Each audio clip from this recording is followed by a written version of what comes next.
సామాజిక సమానత్వం, ఆత్మగౌరవం కోసం పోరాడిన వీర యోధుడు సర్దార్ సర్వాయి పాపన్నగౌడ్ విగ్రహాన్ని హైదరాబాద్ ట్యాంక్ బండ్పై ముఖ్యమంత్రి రేవంత్ రెడ్డి ఘనంగా ఆవిష్కరించారు. ఈ కార్యక్రమంలో ఉప ముఖ్యమంత్రి భట్టి విక్రమార్క, మంత్రులు పొన్నం ప్రభాకర్, తుమ్మల నాగేశ్వరరావు, పొంగులేటి శ్రీనివాసరెడ్డి, దుద్దెళ్ల శ్రీధర్బాబు, సీతక్క, ఎమ్మెల్యేలు, ప్రజాప్రతినిధులు, నాయకులతో కలిసి మెదక్ జిల్లా కాంగ్రెస్ పార్టీ అధ్యక్షులు ఆంజనేయులు గౌడ్ పాల్గొన్నారు. ఈ సందర్భంగా సర్దార్ సర్వాయి పాపన్నగౌడ్ సేవలను, పోరాట స్ఫూర్తిని స్మరించుకున్నారు.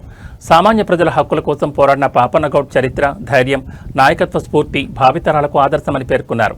అణగారిన వర్గాల ఆత్మగౌరవం కోసం ఆయన సాగించిన పోరాటాన్ని నేటి తరానికి పరిచయం చేయడంతో పాటు ఆయన ఆశయాల ముందుకు తీసుకెళ్లడం మనందరి బాధ్యతని అన్నారు. ట్యాంక్ బండ్పై సర్దార్ సర్వాయి పాపన్నగౌడ్ విగ్రహాన్ని ఏర్పాటు చేయడం ఆయన చరిత్రకు, పోరాట స్ఫూర్తికి ప్రభుత్వం అందిస్తున్న గౌరవానికి ప్రతీకగా నిలుస్తుందని పేర్కొన్నారు.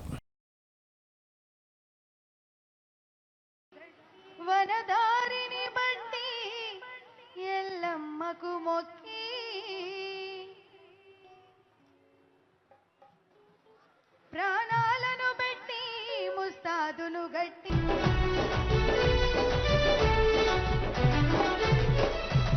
ఎండ తాపమెక్కువై వనం దారి పడితే జనట్టుకు అన్నల గట్టిగా సరే మన తాతి చెట్టుకు, మన ఈత చెట్టుకు, మన కళ్ళు కుండకు